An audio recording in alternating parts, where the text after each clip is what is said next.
Hello everyone, welcome back to my channel and welcome to today's video. If you're new here, my name is Georgina, co-owner of Ivy and Twine Candles. In last week's video I showed you guys exactly how I package my orders using eco-friendly supplies, so I thought it only made sense in this week's video to show you exactly how I ship my orders using Royal Mail's click and drop service. I will also be sharing a little hack with you guys today, so if that sounds up your street then please do just keep watching and I will reveal all.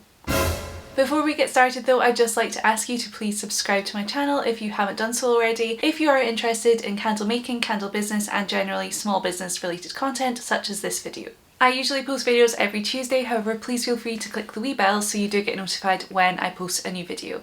And whether you're subscribed or not, please be sure to give this video a big thumbs up at the end so you can see more videos like this one. So here we are on the Click and Drop website. Now obviously if you are just setting up your business and you don't yet have a Click and Drop account, then the first thing that you're going to have to do is register for one. However, once you've done that you will log in and this will be what you will be looking at. And once you've done that, of course, you're going to need to connect this to your e-commerce platform that you're using, so that when someone places an order, of course, it appears here for you to process and ship it out. So to do this, you're going to click on Settings at the top here and head over to Integrations. And as you can see here, we already have Shopify integrated, of course, because that is the platform that we use and it works really nicely for us, I can't complain. But let's say that we're not connected, you would go to Add a New Integration. And from here you can just select whichever platforms you're on. So obviously it's really great that you can add as many of these platforms as you like, and it's basically going to pull the orders from all those different platforms into one place so that it is as easy for you as it could possibly be. So I know lots of people, for example, that have an Etsy page and then they'll also have their own website on one of these platforms normally. So that is obviously ideal because it means you don't need to go through them individually to process your orders. So let's say that we open an Etsy shop, you would just click on Etsy and then you would just follow these easy steps to connect it to the back end of your Etsy site. So once you're all set up there, you're going to go over to your dashboard and scroll down to new orders. Now hopefully you will have orders that have come in through your website or your Etsy or whatever it is that you're using. However, if you don't, then I guess that is a topic for a whole other video. However, you can see here that we are all caught up. So what I've done is just create a kind of dummy order here to take you guys through the process with me. So all you would do is select the orders that you are going to be printing, which is quite good, I guess. If you have orders that are not quite ready, then you don't need to do them all at once. You can just select the ones that are ready, of course. For us personally, we do personalised candles, which obviously need custom labels made for them, so they do have a much longer lead time, like a week, compared to normal orders which would be dispatched in 2 to 3 days generally. So that's something that we would normally do, is obviously take out those ones which are going to take longer and are not yet ready and just do the ones which are. So after you've selected the ones that you are going to be dispatching today, you would just go to apply postage, click go. Okay, so I've just popped 300 grams into the weight there, but as you can see here in terms of the different sizes that we have, we've got large letter, small parcel and medium parcel. So with these three main sizes you have three prices, so I wouldn't worry too much about the grams. You certainly don't need to weigh each and every parcel. You'll definitely get to know like how much things weigh just by feeling them, if that makes sense. So for us, for example, most of the orders that we send out are certainly under 2 kilos, and to be honest it would have to be a really chunky order to be above 2 kilos, so I can pretty much pick up a parcel and kind of get a feeling as to whether it might be close to 2 kilos or not, and then I'll of course weigh it so that I know whether I need to send it as a small parcel or a medium parcel. Also, I don't think I mentioned this in my last video, but it is important to note that all of the boxes which I showed you in that video, they are all considered small parcels by Royal Mail, which is obviously really great, and it was something that we were very mindful of when we were purchasing those boxes, that we wouldn't have to send it as a medium parcel even if it was under 2 kilos because the dimensions would be too big. So we send the majority of our orders out on Royal Mail second class, and it is quoting here 48 hours for the delivery speed, or 2 working days. I would say it is normally 2 to 3 business days is the amount of time that it will take to get to customers, which I think is pretty good. And although it's not a tracked service, I will go into that a little bit later on in the video, so stay tuned for that because I do have a hack for that. So in terms of the cost of postage, obviously it will show you here in the gross margin exactly how much that will cost. You do save a tiny bit of money by using click and drop versus taking your parcels to an actual post office. It's not much. I mean, I think to send a small parcel second class at the post office it will cost you £3.20, whereas on here it costs you £3. Obviously that is just a tiny saving, but I guess it does all add up a little bit. At the end of the day we are doing a lot more of the kind of admin side of it, so I guess it's kind of good that we are getting a tiny bit of money off for doing that.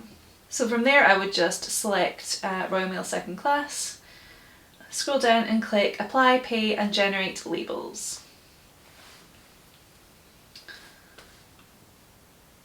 And then of course all you have to do is check out to pay for the shipping. And from there you basically have two options. Number one is to use the scan and go service, and the other one is of course to actually print the labels yourself. So we actually used to use the scan and go service up to about Christmas time last year, and that is because we found that it was sometimes taking quite a long time to process the orders. And when I say that, what I mean is that if you've never used the scan and go service, basically what happens is after you've paid for your shipping you would then receive an email which would have QR codes for everybody's order, and then once you get to the Royal Mail depot, basically open up the email and click on each QR code. You then scan it into their little scanner, give them the box, and then their system would obviously print out a shipping label which they would then pop on the box, put to the side, and then you would repeat and keep doing that for as many orders as you have. And obviously, as I'm sure you can imagine, if you have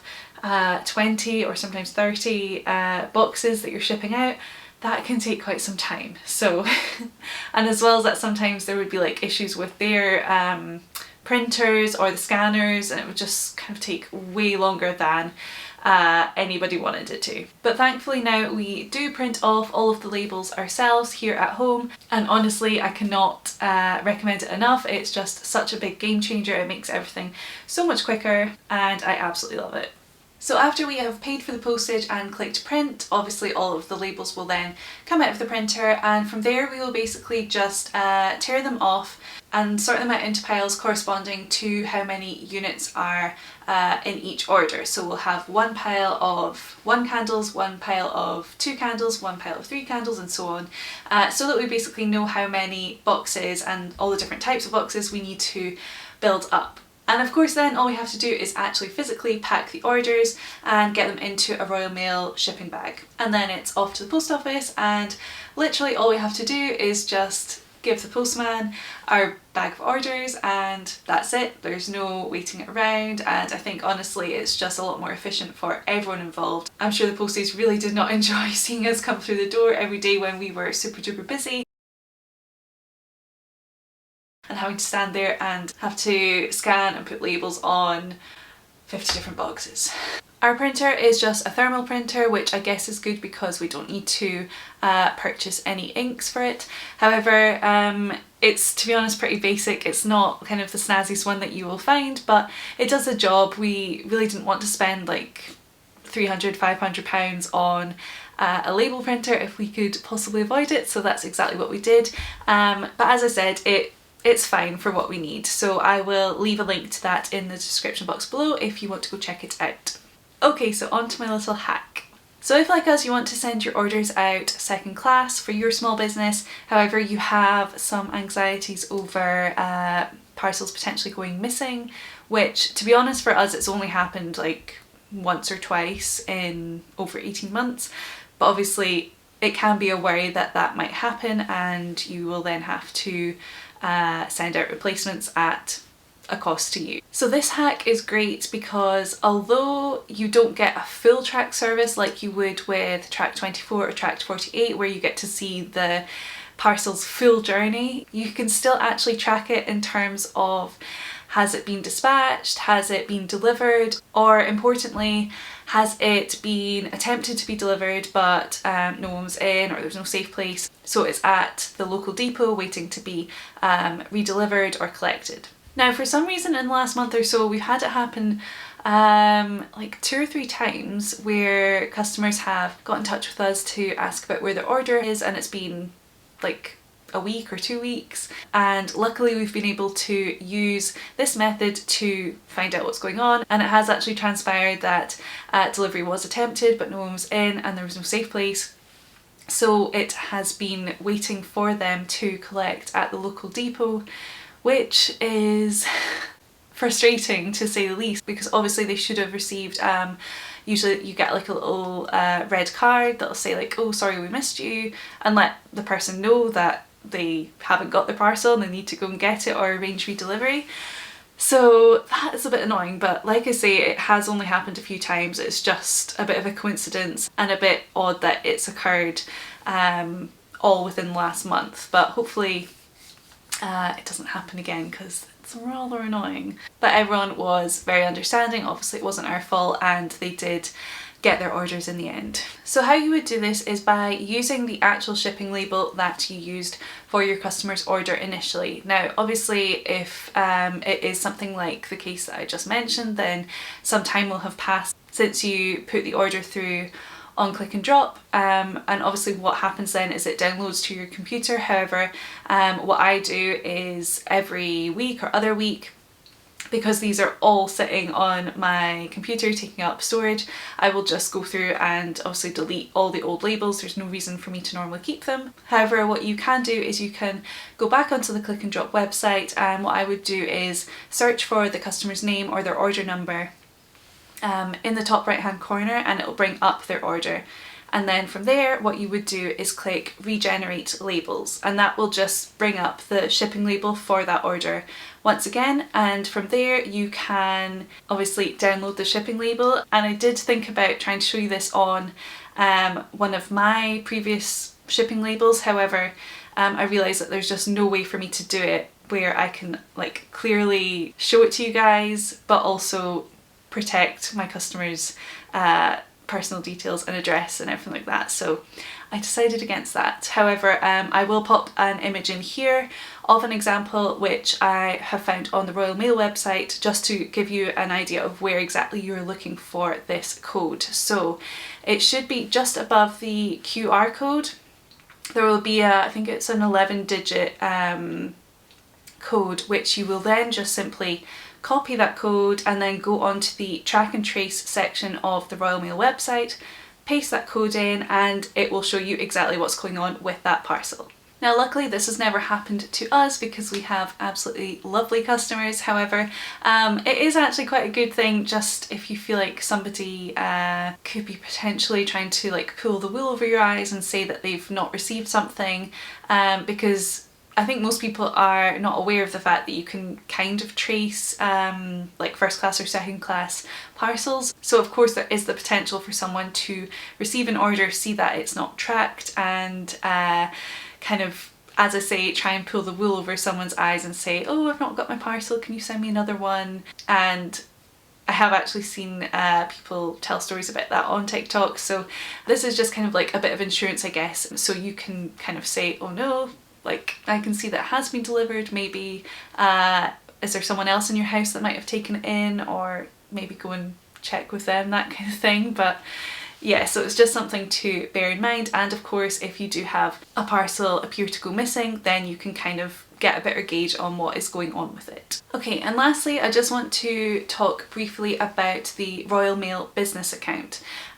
So obviously anyone is free to use the click and drop service. However, if you are sending out a certain amount of parcels a week and you're basically spending a certain amount of money with Royal Mail, then you can apply for a Royal Mail business account, which will actually give you, I think it's quite small, but discounts all the same on your shipping. And if you're spending over a certain amount of money, which I think is quite a lot, but if you are spending a lot, then they will actually come and pick up all of your parcels for you from either your house or your business premises. I just checked on the website just there, and it actually says if you're sending out over 20 parcels a week, then you should get in touch with them to discuss a business account. Now, this is a bit triggering for me. So So we actually have tried to apply to get a Royal Mail business account in the past, and unfortunately it's not been a go for us. So the story there is that in the beginning we basically got rejected. I mean, to me it seemed like finally we got through to someone, an actual human being, saying that it was basically coming back as rejected because of a bad credit score. And at first we kind of just thought, okay, well, maybe that's fair enough, because obviously we were a pretty new company at the time. This was last year. And as well as that, we as a company pay for everything up front. So all of our supplies, all of our equipment, any bills like that, we will pay up front. Obviously we don't, or didn't at the time, have like a premises that we're paying rent for or anything like that.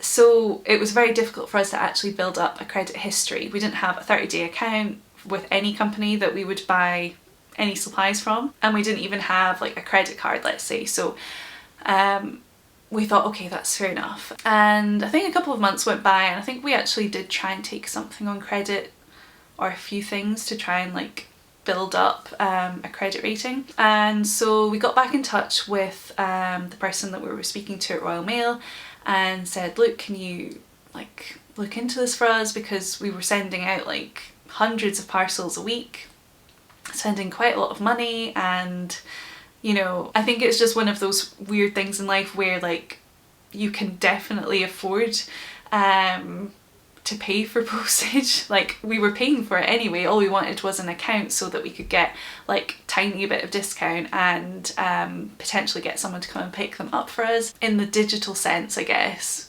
we did not look like reliable people or a reliable company, I guess, even though we were spending like thousands of pounds on wax and thousands of pounds on jars, and it was just like yeah. So we spoke to someone, as I said, and they kind of said the same thing again, and we were like, okay. So we went away and actually tried to look into our credit score, and it came back like pretty good. It was like low risk. I can't remember what it was exactly. I mean, it wasn't by any means perfect, because as I said, we hadn't built up enough credit history to get it like in the 90s or anything, but it was like low risk is what it was saying. So that really did not add up, and it was a little bit frustrating to say the least. As I said, that was last summer, so it'd be quite interesting to see what the story is now, because we've just had this year's accounts finalised. So I don't know, maybe they'll reconsider.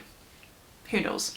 So why am I telling you all this? Well, of course, there is something I would like you to take away from this. If you are just getting started or recently launched, I would really recommend that you get yourself a credit card for your business and just pay for your supplies with it and pay it off that month, to try and build a bit of credit history and show that you're reliable at paying on time and everything like that. I think it can only help you going forward if you are in this position, or you're looking at buying any other kind of thing or setting up an account with someone. It is good to show that you are a good payer, essentially. So learn from my mistakes by all means. Although I have to say that is definitely normally Gordon's, my husband's, area of expertise. However, for his business, because he's a retailer himself, he's always had like 30-day accounts and probably credit cards and all that kind of thing. So it's something that he didn't even really think of until it was like, this is a bit of a problem. So yeah, in hindsight, we definitely would have probably got a credit card as soon as we had launched, just to help build some kind of credit score for ourselves. Okay, so that is it for today's video. I really do hope that you found it useful in some way. If you are a small business owner or are looking into being a small business owner, please do let me know your thoughts in the comments as always. And as I said at the start, be sure to give this video a big thumbs up if you did enjoy it or found it helpful in any way, shape or form. Don't forget to subscribe if you're new. Thank you so much for watching, and I will see you in the next one. Bye guys!